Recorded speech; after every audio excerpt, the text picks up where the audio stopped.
Hey Campbellsburg Blue Wolves, I miss you all so much. Today I'm going to be reading chapter 3 to you from the book The World According to Humphrey.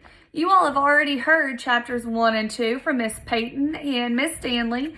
Those two chapters were called 1, The Return of Mrs. Brisbane, and chapter 2, Nightlife. Chapter 3, which is what I'm going to read, is called The Two Faces of Mrs. Brisbane. Let's get started. The Two Faces of Mrs. Brisbane. That week was busy, but I learned a lot. I learned all the capitals of the United States. I didn't say I remembered them all, but I learned them all. I learned about how water changes from solid to liquid to gas. I learned how to subtract fractions. I learned something else, something very weird. There are two Mrs. Brisbanes. And I thought one Mrs. Brisbane was one too many. The first Mrs. Brisbane is a good teacher, just like Aldo said. She's better than Miss Mack was at getting AJ to lower his voice. She's better at getting Heidi to raise her hand before she blurts something out loud. Of course, nobody could get Speak Up Saya to raise her hand or to blurt anything out loud.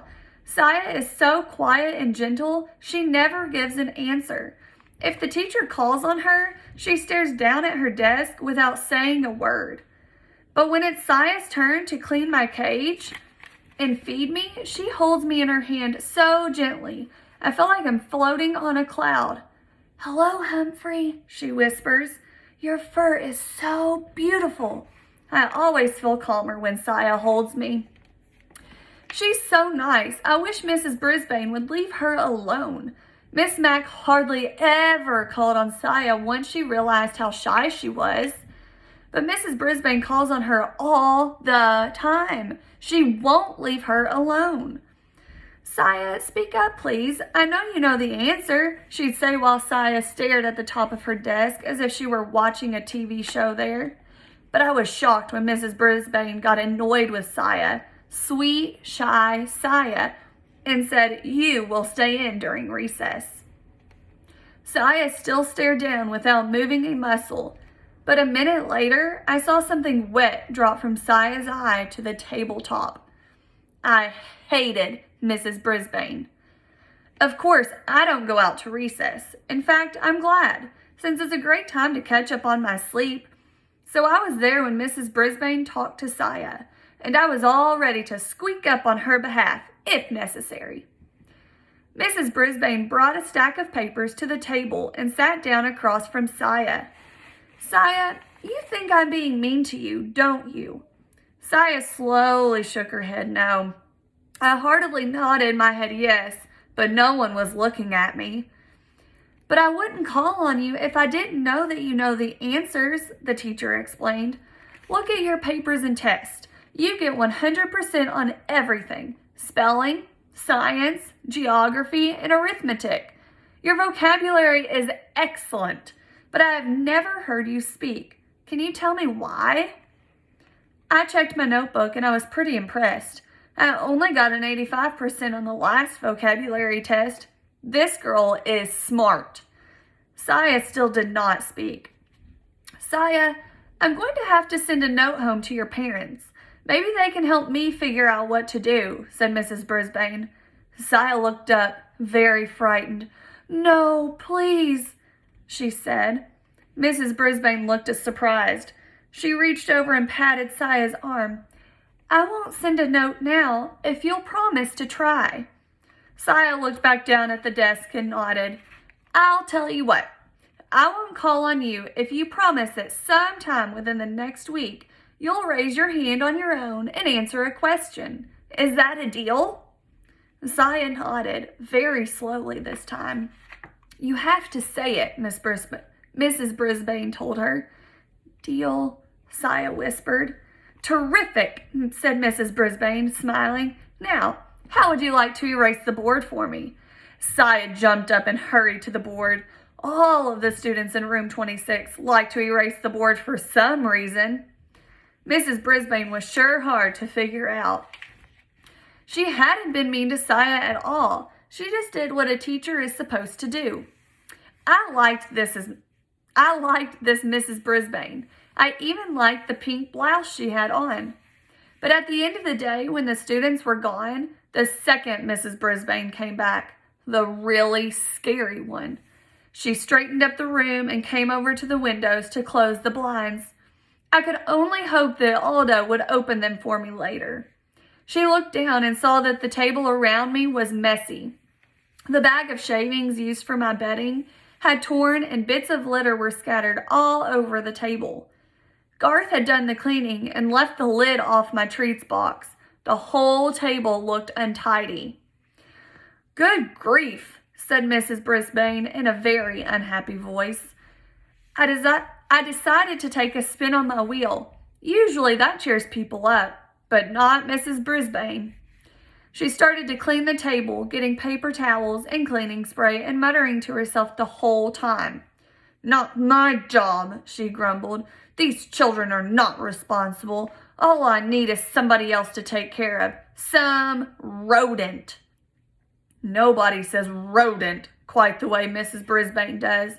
Then she looked down at me with angry eyes and said, "You are a troublemaker, and somehow I'm going to get rid of you." Then she grabbed her purse and her papers and stormed out of room 26. For once, I didn't mind being left alone. I didn't even mind the tick, tick, tick of the clock. I was just glad that the second Mrs. Brisbane was gone. I was worried about what she'd said, but I kept my mind occupied by practicing my vocabulary words until the light was completely gone. If Saya got 100% correct, why couldn't I? Then I sat and waited. Suddenly, bright lights blinded my eyes as the door swung open and a familiar voice roared, "Never fear, Aldo's here." Aldo rolled his cart over to my cage and put his face right down next to mine. "How's it going, Humphrey?" he asked. I tried squeaking out my story, but Aldo didn't quite catch what I was saying. "Whoa, pal, something's got your tail in a tizzy. Well, this should cheer you up." Aldo reached into a brown paper bag, pulled something out, and dangled it in front of my cage. "Something to gnaw on, little buddy," he said, opening the door. Joy, joy, joy, a tiny dog biscuit. One of Miss Mac's friends gave me one of these once. You can crunch on it forever. "Ha ha, suddenly there's a smile on your face." Aldo beamed with pride. "Now, I'll clean this room real fast so we can eat our dinner together." I never saw anybody move as fast as Aldo. He turned the music up full blast. Then he mopped and polished and swept and scrubbed while I nibbled and gnawed on my biscuit. When he was finished, Aldo pulled a chair up to my cage and took out his big sandwich. "You know, Humphrey, some folks might think I'm crazy talking to a hamster, but you're better company than a lot of people I know. Here, have a nice salad. It's good for you." He tore off a tiny piece of lettuce and pushed it through the wires of my cage. "Thank you," I squeaked. "You're welcome," said Aldo. "So, what were we talking about last night?" "Oh yeah, loneliness. You know, I have friends, Humphrey, but during the day when I'd like to do something, go bowling or to a movie or something, they're at work. And when they want to do something, I'm at work. Of course, there's the weekend, but I usually see my family, you know. My brother and his family, my nieces and nephews. I got a big family." Suddenly, Aldo bopped the side of his head with the palm of his hand. "Whoa, Humphrey, I never told you. My nephew, he's in your class, Richie Rinaldi. He sits over there." He pointed to the far side of the room. "He always has the neatest desk in the class. He'd better, or he'll hear from his uncle. Do you know him?" "Of course," I squeaked. "Repeat that, please, Richie." One of the nicest boys in the class, but he mumbled a lot and usually had to repeat something 2 or 3 times to be understood. Aldo crunched his bag and tossed it into his trash can. "Well, I'm out of here. You know, they got a frog in room 16. but he's not good company like you are. He sings nice, though. Sing?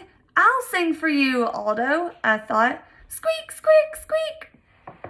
Don't worry, I don't like him nearly as much as you, my friend, Aldo said. He opened the blinds to let the light in. Just as he was going out the door, Aldo said, "See you next week, Humphrey."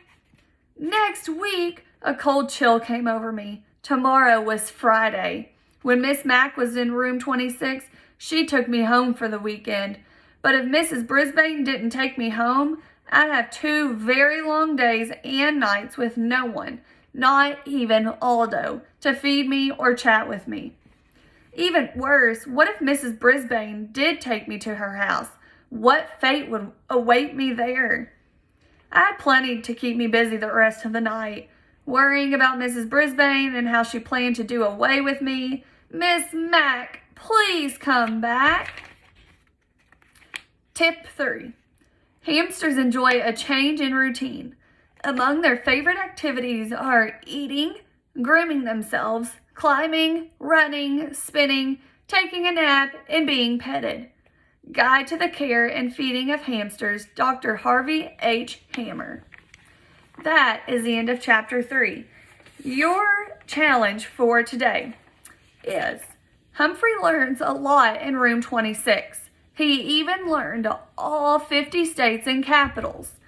I want you to choose 5 or more states that interest you and find out the capitals of those states and make a chart. Don't forget that you can upload these once you're finished to Facebook, to a Class Dojo, to one of your teachers, and we can send that on to Miss Peyton. Okay. You will be entered for a grand prize of a bike. That is super cool. So make sure you listen to all of the chapters and do all of the challenges, because you never know, you may be the winner of this challenge.